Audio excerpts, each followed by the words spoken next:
A town without doors. I don't remember much from my childhood. I lived in a small town south of Kraków with my mom, dad, and 2 sisters. Those early days are a blur, but I remember going door to door around the neighborhood, asking for treats during the Dożynki harvest festival. It was a tradition of ours, since we knew the neighbors always bought too much candy. We would gather leftovers and make a feast of our own. At every door, you were greeted with a cheeky smile as the neighbors lovingly cussed out the scoundrel children of the Dabrowski home. Of course, happy memories are happy for a reason.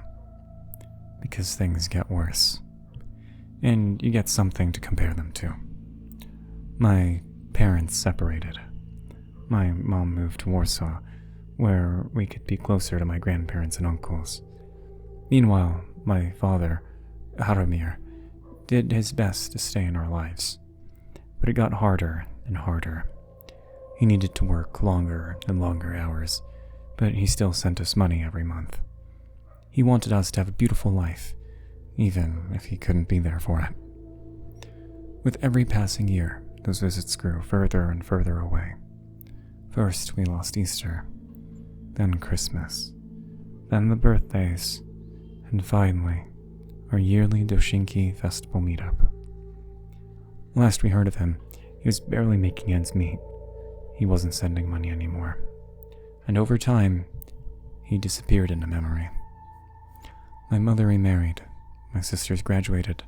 My oldest sister moved to Ljubljana, while my younger went to Munich. My mother stayed in Warsaw with her new husband. But once the kids were out of the picture, she moved into her summer home up north. I love my mother dearly, but she's always had an eye for the luxurious. Always planning the next trip, the next sun-baked afternoon. I stayed in Warsaw.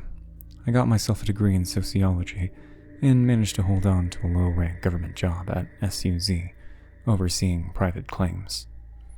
It wasn't glamorous. It was mostly being yelled at in different ways. But it paid the bills. A mind-numbing battle of making decisions, defending them, and making them again. The year I turned 24, I got a letter from an estate lawyer. Turns out, my father had passed away. This wasn't recent. According to the papers, he'd passed away several years ago. Some kind of accident with farm equipment. He didn't have a proper will, and dividing the estate among his living descendants hadn't been a state priority. It got lost in a folder somewhere, and now it had floated back up. They had divided everything equally between me and my sisters. My youngest sister got his savings.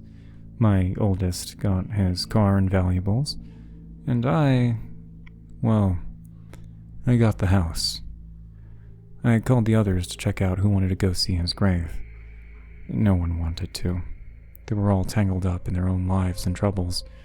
My family were under the impression that my father had abandoned us, and this was a way for us to abandon him back. I had a different impression. I always thought he was just working too hard. I decided I'd take some time off work to collect his things and check out the property, trying to get a better idea of why he distanced himself from us, and maybe I could get a better picture of my early life. That time where I was greeted with a smile rather than a complaint. It was a long drive. The roads out there aren't the best. It's a very small community with no more than about 250 people, most of which are wheat farmers, and there's not that much to do. There are only 2 other things than farms, a church and a store. Everything else is either too far away or too irrelevant. Going past the endless fields, I got so lulled into a rhythm that I almost missed the exit. It's so small that you can accidentally pass it by if you don't take the tight turn right. There are no signs. You can only recognize it from the church in the distance. I took a left turn and prayed to God the suspension would hold a little longer. I decided to pay the old church a visit. We'd spend a lot of time there. There was plenty of parking. It was smaller than I remembered. But then again, everything looked bigger back then. There is something uneasy about coming home after so long. As I stepped out the car, it all just came back to me.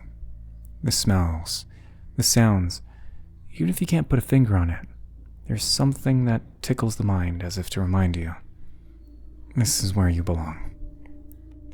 "Welcome," a voice called out. "Sorry about the, state of things." I turned around to see a man a couple of years older than myself. He had well-combed hair and thick glasses. He was wearing a priest's garb. I'd almost forgot. The village priest had been old, even back then when I was young. No wonder there was a new one. "I'm Father Cerniak," he continued. "Are you new in town or passing through?" "I grew up here," I said. "I'm one of the Dabrowski kids." "Sorry, I'm not familiar," he smiled. "I only came here last winter to pick up the work from Father Gaulik." "He lived until last winter?" I asked. "Are you sure?" "Quite so," he laughed. 101 years old. "I can't believe it," I smiled. God really does have a sense of humor. Father Cerniak showed me around. He told me he had plans for refurbishing the windows, but the one thing that irked him more than anything was the doors. See, they were gone. The church was wide open. "It's a local superstition," he sighed. "The shepherd needs his gates to tend his flock, but every time I put the doors up, someone takes them down." "Strange," I said. "I've never heard of that before." "Really? I thought you were from the area." "Guess I've been gone too long, Father." The church looked naked, in a way. No barriers. I could see the gravel they dragged in, forgetting to wipe their feet. Father Cerniak had tried to put up some curtains, but the wind had torn them down piece by piece. Before I left, he showed me my father's grave. It had been vandalized. The headstone had tipped over, and there were no flowers. I promised myself to make it a little nicer before I left, but I didn't understand. Sure, my family wasn't perfect, but we've never been hated. This grave looked outright despised. I thanked Father Cerniak and made my way across town. I wasn't prepared for what I saw. All through town, there were these wide open houses, just like the church. At first, I thought it was some kind of summer cleaning going on, but no. All doors were gone. They weren't just open, they were removed. I could see all the way into people's living rooms. The hustle and bustle as homeowners moved from kitchen to bedroom, talking amongst themselves. I slowed down and looked a little closer. Not a single room had a door. Not even the bathrooms. A couple of them had curtains or insect nets put up, but no doors. House after house, completely open to the elements. A couple of them had welcome mats open in their living rooms, as if to show that this is the way to enter. A couple of them had completely bricked the entrances where their front doors used to be, sealing it. Sure, small towns can get a bit quirky, but I'd never seen anything like this. I pulled up to an all-too-familiar driveway and gasped. I couldn't recognize my own home. It had been vandalized. Every window broken. Every door removed. I could see rats scurrying around.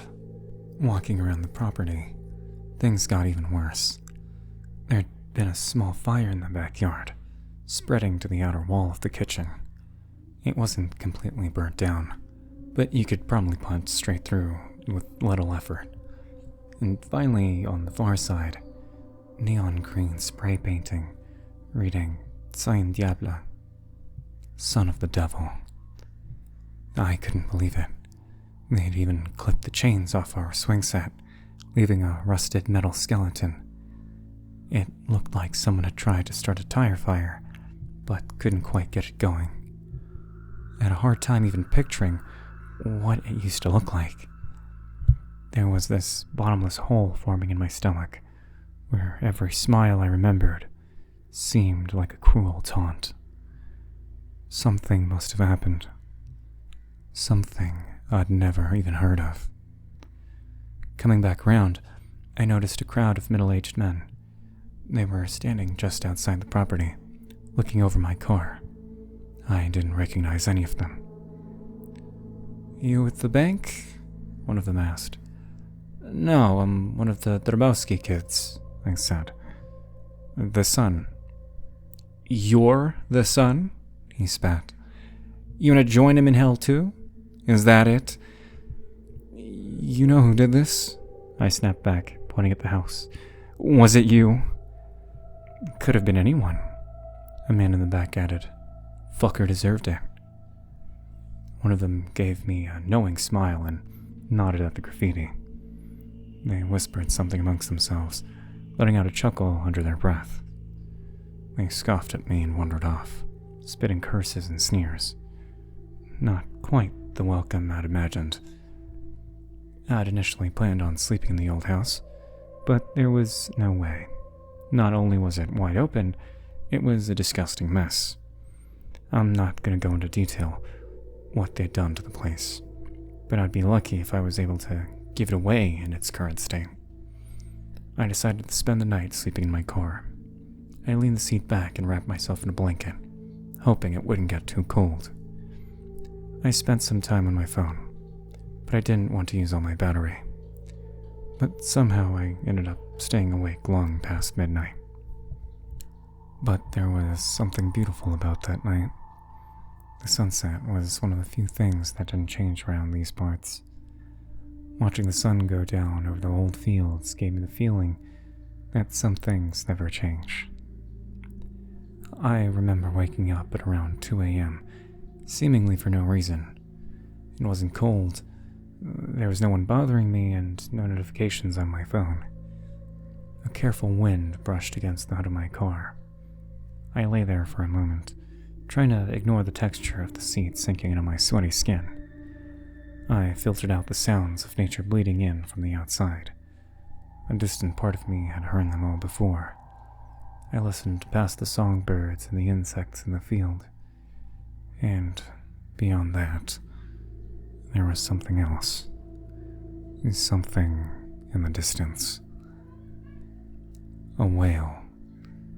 A deep, sorrowful wail.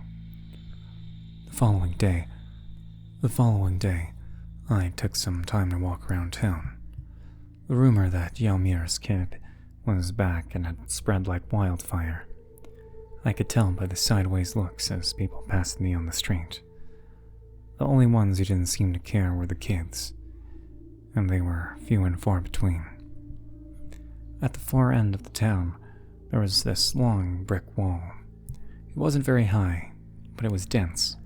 It had doors built directly into it. Dozens of them. Every door from every house in the neighborhood. They jammed them all straight into the brick. I couldn't see ours, though. It had an eerie look to it. Maybe 100 or more doors, all built to never be opened. I couldn't help but touch a few handles, making sure they didn't budge. There were a couple of teenage kids standing on the edge of the wall, observing me. I walked up to them, surprised to see that they didn't back down.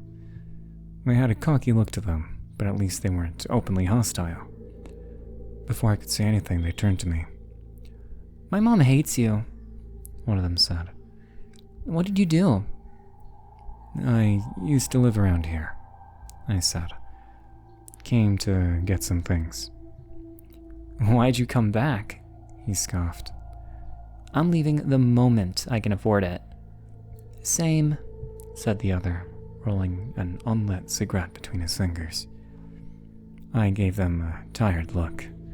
A man passed us further down the street, throwing daggers at me with his eyes. Talking to the wrong person would get my teeth knocked out for sure. I turned to the kids, lowering my voice. Dabrowski's son, I admitted. That's why they hate me. The second kid nearly dropped his cigarette. I managed to bribe them into conversation with the promise of a six-pack from the next town over. In return, they'd give me the unofficial tour of what had happened these past few years. A fair trade, I suppose. I'd apparently missed quite a lot. We wandered in the east side of town. There was an old farm that stood there for ages. It didn't really have a name. It'd just been part of the background. It was barely even a frame anymore. It was just the outline of what had once been a home. It had started years ago. People heard knocking coming from that ruin. It used to have this door that still stood, clinging to the edge of a rotted-out frame. You could hear it at night, one of the kids explained. Knock knock, like a door to hell. It sounds awful, I said. Not to everyone, the other kid sighed. There was one guy who liked it. It wasn't a hard guess as to whom that might have been. Rumor was my dad had gone up there one night and opened the door. It had crumbled off the hinges, and according to the townsfolk, something stepped through. Some called it the devil. A couple of kids thought it was an alien. Most locals just called it Slipik. It came through and the door broke, the first kid said. And now it can't go back. So you're saying it's still here? I asked. It's real? Well, yeah, he laughed. Why do you think this place is so fucked up? Then what's with the doors? It's looking for a way back to hell, he said. And when it can't find the right door, it gets angry. And then it hurts people. Slipik, that's what they called it. An ugly word for a blind man, or mole. They liked to call it that because of its terrible vision, mistaking every door for the one it was looking for. For years, Slipik had moved from house to house, knocking on every door it could find. And if someone opened, it would do something terrible. People had gone missing. A couple had died. I drove my Dulcet guides to the other town over to get their promised beer. They told me all they could as we went. It felt a bit weird driving off with a couple of teenagers, but I got the impression that these two had done far worse for far less. Delinquents, but honest ones. At first, people had hidden in their homes, but then Slipik had knocked until the doors broke. Then it would knock on the inner doors. So, over time, people removed their doors. Those who didn't would get a visit at some point. With all the discarded doors, they built the brick wall, tricking Slipik into knocking around at night. This can't be true, I said. It's absurd. It's true, the first kid said. That's why they hate your dumb dad. He let it in. But it doesn't make sense. Why don't you just pack up and leave? I'm gonna, the first kid said. I told you. The second kid pondered the question for a while, then shrugged at his friend. He answered as if he'd thought about it 100 times. Everywhere is good, but home is best. Of course he'd say that. Come hell or high water, home is home. I got them their six-pack and some fast food. I got some for myself while I was at it. It wasn't a long drive, all in all, but long enough to be a bother. By the time we'd got back, it was almost dark. They rushed out of the car, waving a hasty goodbye. As they did, the second kid called back to me. Go see for yourself, he said. Slipik comes out at night. He pointed down the street towards the brick wall. I nodded at them in silent thanks. I didn't believe them. I had to see Sleepypasta for myself. If what I'd heard the previous night was any indication, Sleepypasta would be out somewhere after midnight. So I went to bed early. When I say bed, I mean sleeping in my car for the second night in a row. I was miserable. I considered leaving first thing in the morning, but there was this deep sadness in me that I couldn't shake. This was my old home. I'd played in these fields. It felt wrong knowing I was no longer welcome. My dad was many things, but no devil's son. If he opened that door, it must have been for a good reason. And if he let through something that shouldn't be there, it must have been an honest mistake. He was not an evil man, but he was fallible. Then again, maybe he didn't have a choice. Maybe Sleepypasta didn't give him a choice either. I must have nodded off at some point. I forgot to set an alarm, but I still woke up at around 2:30 a.m. I considered going back to sleep, but I decided to have one last look around town. I'd promised myself I would. So I got out the car and stretched and listened. It was easier that night. There was a noise that cut straight through the ambience. That wailing. It was clearer. Even in the dark, I could tell where it came from. The houses had turned off their lights, leaving the streets lit with nothing but the moon. Still, I knew those streets. I could follow them in my sleep. I made my way to a dirt path, leading me past the two houses at the edge of town, and straight to the brick wall. At that point, I could hear it clear as day. It was a man wailing at the top of his lungs, crying his soul out, bawling like a child. I could see the brick wall in the distance. The sharp contour of the bricked-in doors stood against the moonlight like a long, flat, abstract painting. And in the middle of it all, there was a dark silhouette. It looked like a man. Sort of. I couldn't really tell what he was like. He had a bulky jacket on. He was pulling on one of the doors, smacking it over and over with a closed fist. It was the same pattern over and over. Pull, smack, smack, pull, smack, smack. And in between every attempt, he jerked his head around, crying desperately. I considered walking up to him. This wasn't some kind of devil. This was a heartbroken man. As I took a few steps closer, I noticed something in the corner of my eye. A light. I turned around only to notice a small flashlight coming from one of the nearby homes. They were filming me with their phones.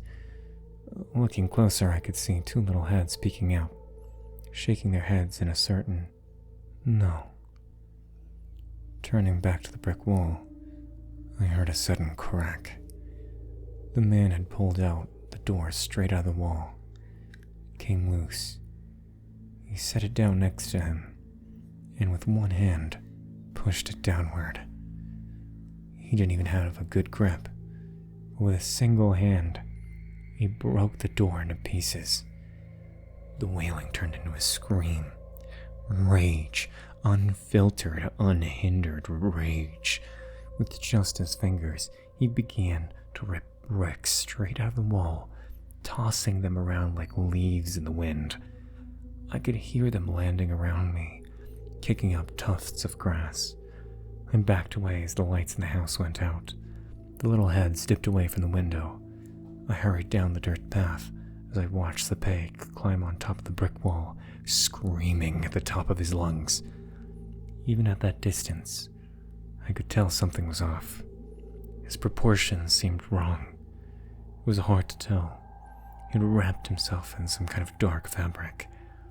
But something about him didn't look right. I didn't stop to stare. Say what you will, maybe it was just a strange man. Either way, I was looking at something very dangerous. And when the locals turned to hide, you do best to follow suit." So I hurried down the dirt path, hearing his terrifying scream echo across the fields. I barely slept that night. It was one thing to believe in monsters, and another thing to see them. As soon as the sun rose, I drove off. But as I went past the church, I noticed something. There was a white van outside, and one of the church doors had been put back up. There were 2 men on ladders getting ready to put the other door up. It was hidden under a tarp just off to the side. I could see Father Cerniak up front with a big smile on his face. I decided to see what was going on. Surely he had known what the hell he was doing. The moment I parked my car, Father Cerniak waved me over. He was right next to me before my boots hit the gravel. "Welcome back," he smiled. "Glad to see you haven't left us yet." I closed the car door and yawned a little. "What are you doing?" I asked. "What is this?" "You inspired me," he said. "For an outsider, this place must have looked awful. I saw it, you know. I saw it in your face." He turned back to the church as the 2 carpenters began tipping up the second door. "It must be dignified," he continued. "Our Lady deserves better, don't you think?" "This is a bad idea," I said. "I've seen that thing around town." Father Cerniak shook his head and put a hand on my shoulder. This was a man who was trained to talk to people. I could tell. "If the Lord's house can't shelter you from the devil, what can?" In exchange for a little manual labor, I was offered a hot shower and a proper meal. After sleeping in my car for a couple of days, I couldn't say no. Smooth talker or not, Father Cerniak seemed like an honest man. He believed when he spoke. As the hours passed, more and more people dropped by, mostly townsfolk coming by to cuss him out for being an idiot. Some of them threw rocks at the door, demanding to take them down. Others, in turn, thought it was time someone at the church had some balls. Just like Father Cerniak had said, if a house of the Lord can't shelter you from evil, what can? By late afternoon, there was a significant gathering of people. Even those who had acted in anger earlier in the day were swayed. The argument was simple. Do they not trust in God? There was a bit of a cookout. Some brought sausages or steak for dinner. I spotted the 2 teenagers in the crowd, stealing a bit of wine from one of the elderly. I lost track of time. It felt a bit like a harvest festival back in the day. Something that drew the town out of hiding. The sounds and smells were the same, and I could see from the smiles in the crowd that I wasn't the only one feeling that way. Later in the day, Father Cerniak held a sermon. I don't remember much of it. I was having trouble staying awake. That, if anything, felt just like when I was a kid. It's amazing how something as stiff as church pews can be so lulling. But there was one part that stuck with me. "The door is the threshold," he said, "and the door of the church is the threshold between the vile and the sacred. Between sin and saint, we can no longer live in uncertainty. We must live as we teach, and we are proud to say we have been taught well." The sermon continued in the evening. It ended just after sunset. Some people wandered home, but others were ashamed to stay. It was no longer just a public gathering. It had turned into a challenge. The faith of the congregation pitted against the devil itself. Some went home to gather blankets and pillows, laying down to sleep on the floor. This wasn't easy for them. Some talked about people who disappeared over the years, people who'd opened the door once the pig first came to knock. An elderly woman had gotten her neck broken. One man had been dragged out into the yard and hung from a tree. Another man had been mutilated. "It pulled his arm right out of the socket," they whispered. "We found it across the street." I tried talking to people, but it was clear that no one wanted anything to do with me. I was still Yaromir's boy. The only one who didn't seem to mind were the 2 teenagers I talked to earlier. Later that evening, they walked up to me, probably just to piss off their parents. Aren't you scared? One asked. Should I be? It got a bloody tooth for you, the other said. I don't think so, I smiled. I've only seen it once. Yeah, but... They quieted down, looking at one another, then back at me. I was missing something. Your dad, they said. Slipek got him. Did no one tell you? They hadn't. Turns out, it wasn't malfunctioning farming equipment that had killed him years ago. It was Slipek. My dad had been the first victim on the list. Most of the villagers had considered this a sinner getting his just reward. Others figured that if you play stupid games, you win stupid prizes. He had found him tangled in the swing set, his body broken and mangled. The kids left me alone with my thoughts for a while. They could tell I wasn't all there. It was one thing to have him dead, but to die in such a horrifying way was unthinkable. I could barely picture him in my mind. And now, there was a new image vying for my attention. Rattling chains. Dripping blood. But there wasn't much time to think. As the clock passed midnight, someone came knocking. The church fell silent. Something pulled on the handles. 2 smacks. Pull on the handle again. These doors were massive and the hinges had been reinforced, but I could still see them struggle. Father Czerniak took a deep breath as the congregation fell silent. He spoke aloud. "This is no place for sons of sin," he said. "There is nothing for you to corrupt." It all stopped. We all breathed a sigh of relief, but the 2 teenagers didn't look too convinced. They had huddled up on the far side of the church. There was an emergency exit in one of the side rooms. The door moved again, this time with more determination. The handles were pulled even harder, and the smacking made the entire slab of wood crackle like a sinking ship. Then, the wailing, the loud, desperate wailing. As soon as I heard it, I could see the color drain from the congregation's face. The door was pulled back and forth, back and forth. The chandelier started to shake. "The door's coming down," someone called. "It's coming down now." Father Czerniak tried to calm down, but it was too late. People flooded the rear exit of the church, trying to get away. I was pushed aside without much thought. If the Dabrowski kid bit the bullet, all the better, as far as the people were concerned. "There is no sin in the house of the Lord," Father Czerniak yelled. "There is no sin.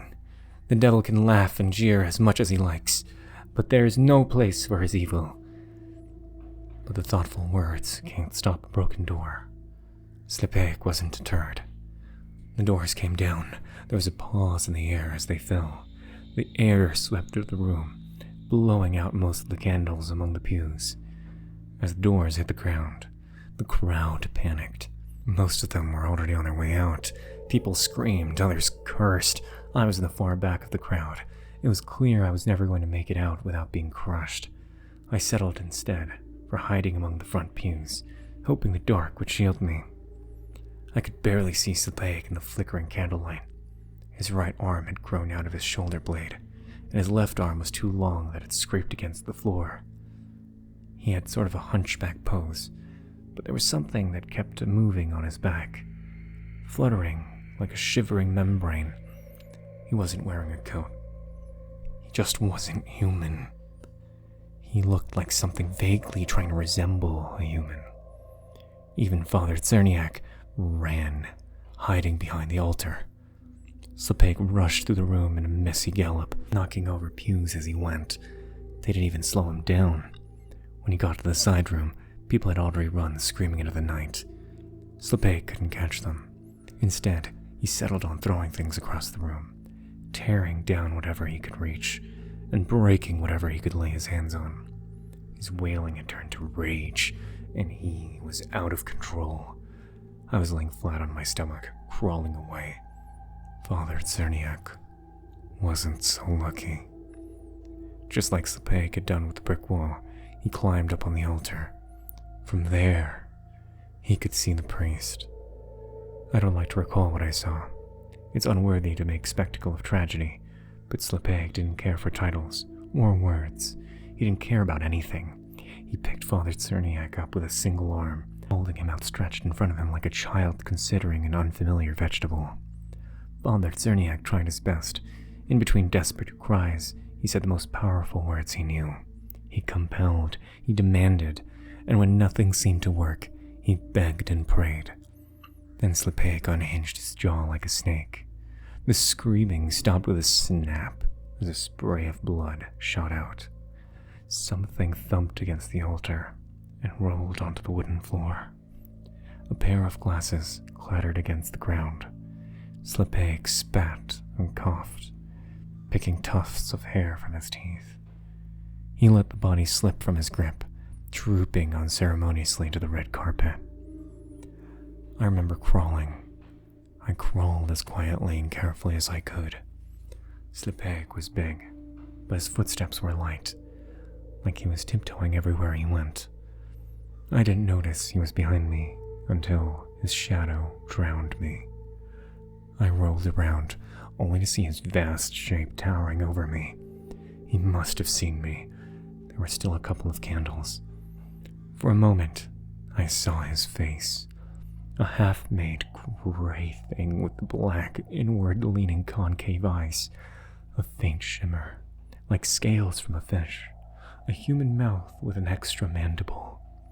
A twitching nose adjusting to the smell of burnt wax and blood. Viscera still dripped from his strange lips. Then he grabbed me, carefully, slowly. I closed my eyes as I pulled in closer. He looked at me. He looked close. I could feel the heat of his mouth. Perhaps I'd be tastier. Then he made a noise. I couldn't put my finger on what kind of noise it was, but I'd never heard it before. A squeal, perhaps, a confused rattle. He put me back down. I opened my eyes as those large, black eyes turned away from me. He was leaving. His rage subsided as he dragged his long arm across the floor. His wailing bubbled back up, but it wasn't as desperate. It was confused. The effect of the attack was immediate. Some went to their hunting gear, others blaming the priest, saying he wasn't holy enough. Others were leaving town entirely. After all, if God couldn't save them, they had to save themselves. I made my way back to my father's home. There was so much he'd never told me, and it was too late to ask. I had no idea what kind of mess he'd been wrapped up in, but I couldn't stand by and wait for it to blow over. If this was his fault, if all of this was his fault, I'd gladly join the others to spit at his name. But I couldn't do it without knowing for sure. I had to be sure. I went room to room, pulling out drawers and kicking over boxes. I threw around moth-eaten clothes. I tipped the bed. I dragged down the wardrobe, crashing it into the wooden floor, hoping I could find something, anything to answer my questions. Finally, I ran out in the backyard. I saw stains on the swing set. I remember him pushing me on it, making the chains creak as I went higher and higher. But now, that noise meant something else. Something dark.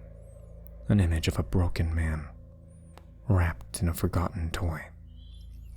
I don't know how long I went berserk on that house, but I remember finally just taking a swing at it. As I mentioned, a part of the kitchen had burned. You could punch right through it. So I did. Turns out, there was a secret panel beneath the kitchen sink. I didn't register it at first. I thought I'd hit a second, harder wall. But as I calmed down and looked a little closer, I realized it was a small compartment under the sink. I'd punched right through. From the outside, I sat down flat on the wet grass, feeling it soaking into my jeans as I dug around. There was a box. Most of it was tainted by rats. Part of it was burnt. There were little bits and bobs that I could make sense of. family albums, mostly of me and my sisters, friends from around the village. A picture of Dad next to his first car, pictures from our Facebook, printed and framed. The kind of things one would like to keep. Then the picture stopped. No more dates, no more birthdays, nothing. But I kept turning the pages, and in the back, there was something else. Other pictures. Notes. Pictures of a door with a text written on the back. It's not screaming. It's crying. Little notes on the margins saying, it was afraid. It was lost. That no one listened, and that no one cared. There were no more pictures, but there were notes. He had to get out. Wants to stay. He hunts elk in the forest. Brings it to me. There's nothing left for him. I understand. He told a story of my father trying to help something that didn't belong. Something from another place. They shared meals and kindness, trying their best to find common ground. This had seemingly gone on for months. It spoke of spring and later winter. I will let him sleep in the house, the final note said. Maybe it can help his night terrors. Something must have happened.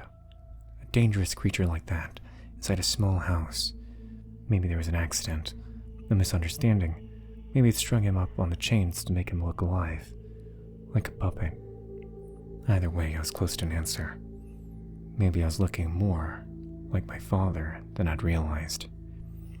Looking back at it, I felt like a sleepwalker. I wasn't thinking clearly. Maybe it was the adrenaline. I walked around in a daze, making my way back into town. It was quieter now. Many had rushed to their cars. I followed the dirt road back to the brick wall, and I found him. Slepaic, wailing weakly, tapping against the bricked-in doors, pulling a little on a handle, hoping against the hope that something would happen. He wasn't angry when I approached. He was confused. I had to make him understand, to see the truth of things. So despite everything I'd seen, everything I'd heard, I decided to trust my instinct. My father had made many mistakes, but he was no fool. His mistakes were honest. So if this was a mistake, I prayed to God it would be an honest one. Follow me, I said. This way. Slepaic had feather-like steps. I could still hear commotion around town, but it was all swallowed by that soft wailing. Slepaic couldn't stop himself. We made our way to the cemetery, to the overturned headstone, and the overgrown lot. I tapped the ground, looked at the creature, and said it as simple as I could. Here, I said. Father. Perhaps it understood me, perhaps it didn't, but it could rip out handfuls of dirt like it was nothing. And it did. It took a long time, but not as long as it should have. My father had not been buried deep. Or well, just as no one had cared for his funeral. No one had cared about his resting place. It didn't take long for Slepaic to make his way down. And as his hands hit the casket, I looked down to a curious sight. See, my father had died poor. So poor that they hadn't put much effort into his casket. It was more like a box, and the lid looked familiar. Looking a little closer, I realized it was a door. The actual front door of our house. I had just thrown it on and called it a day. Slepaic stroked the door with his long fingers, his wail slowing to a hum. He'd finally found the right door, the one he'd been looking for. I'll never forget the image. As long as I live, an ungodly creature breaking open the casket lid, pushing away a bed of dry blue sunflowers, lifting a long-forgotten corpse from its resting place, cradling it like a mother calming a crying child, its wailing turning to a quiet sob. Tata, He cried. Tata. Slepeg wandered off into the night, past the men with guns and those hunkering down in their houses. He didn't care. Maybe he'd never cared. Maybe he'd just been angry that he couldn't have found the right door. But as the chaos settled, there'd be no need to hide your doors any longer. Slepeg was gone. I sold my father's property, but kept the photo albums. His name is still spoken like a curse, but at least there's nothing to keep that curse alive. There had been no more sightings of Slepeg as far as I know. The locals didn't want to point fingers at the devil when they called the authorities. Some tried, but it's easier to convince people of a killer rather than a monster. There were inquiries around the countryside, but as with most things, it was left in an open-ended folder in an office somewhere. Unsolved. Deprioritized. I returned to Warsaw. It might not be my home, but home is not a place. It's a time. And that time has long passed. It has taken some effort to accept that for now. I might not have a real home, but that doesn't mean I'll never have one. Much like Slepeg, I think there's a struggle in finding someplace you belong. But over the southern countryside, the forest still lies still. There is no wailing, no knocking, no screaming. And I think that somewhere, beyond the trees, anyone can find a place to call home.